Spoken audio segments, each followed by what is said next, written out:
早晨，早餐有約卡，與你閒話家常。呢個咧就唔係烹飪節目，只不過咧好想透過分享早餐嘅食物啦，咁同大家閒話家常一番嘅。亦都等關心我嘅每一位咧，都知多啲我嘅病情啊，了解我嘅近況咁啦。我睇下今日有啲乜嘢嘅特別嘅早餐，都係嗰句，要有顏色，要有香味。老友記啊，好香啊！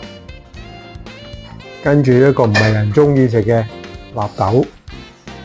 但係我就覺得係非常之美味同埋好特別嘅口感嘅。呢個今日又係做實驗嘅，咁啊將啲牛板腱啦放落豆腐嗰度蒸嘅，全部都蒸。咁呢個就係蛋啦，蛋入面冇乜特別啦，但係今次應該我就試下剁碎少少嗰啲白蘑菇。本地白蘑菇咁都係好香，樣樣都係吸引眼球啦，同埋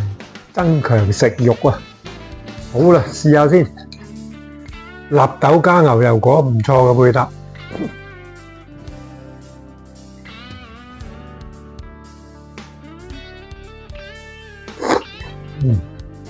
豆腐本身係淡淡啦，但係加咗少少牛肉，蒸完之後嗰啲汁咧。另一種嘅口感喎，豆腐都變咗好鮮味。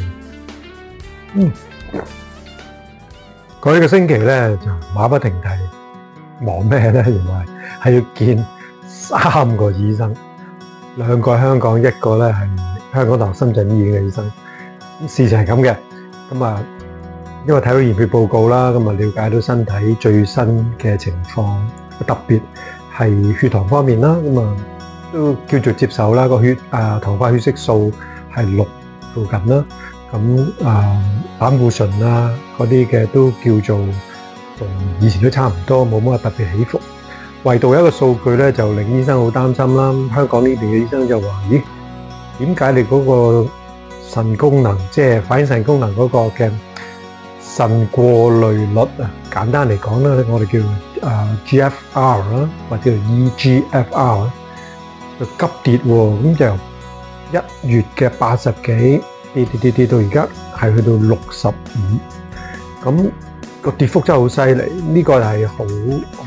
令人憂慮啦。因為呢啲腎小球嘅損傷係好難以修補嘅，咁嗰個數字咧係只要跌落嚟。咁我當你開頭係90、100都好咧，咁慢慢如果真係受損，腎出現咗問題咧，會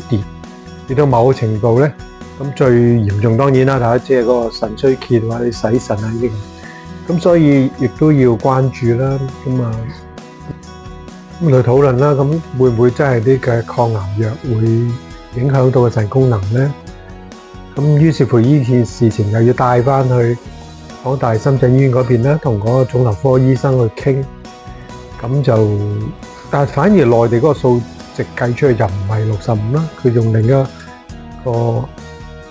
計法俾我睇咧，就應該大概係70幾，咁但係都係令人憂慮啦。咁由高位跌落嚟，下星期3咧安排咗一個超聲波掃描，咁睇一睇究竟係咪身體裏面發生咩事，不一定係個藥物咧。好，咁又另一個戰線開咗咧，呢個唔易打嘅正常仗啦。好，咁啊見完晒啲醫生啦，咁啊你處理另一個問題，就係頭先我係見腫瘤科醫生香港嘅，咁啊見內地嘅腫瘤科醫生嘅，見控糖嘅醫生之後咧，咁啊講下自己忙嘅論文啦，咁啊畢業論文就交咗啦，就做埋口頭答辯啦，咁有校外嘅評核員啦，即係佢哋嗰啲係業界嘅前輩啦，一啲嘅學者咁樣嚟去睇一睇你嗰個發佈，同埋會提出一啲有關學理上嘅質詢啊，或者執行上嘅質詢啊，咁我答得麻麻啦，咁其中有一個部分可能都未必滿足到佢哋嘅要求，咁我個論文部分都要修改。但係咧最重要一樣嘢就係，最重要係佢俾我合格同埋可以畢業啦。等待 grading 呢啲好似辛苦成4年啦，咁啊終於可以合格畢業啦。咁嚟緊星期再執啲論文啦，咁成個過程裏邊咧，我覺得呢個係一個係好感恩，亦都令人好鼓舞嘅一件嘅事情，或者我當一個禮物，亦都冇諗過可以撐到咁耐。我諗住中間如果真係有啲咩差池，畢唔到業啊。好啦，傾咗咁多先，咁啊睇下星期三嗰個超聲波掃描結果又點啦。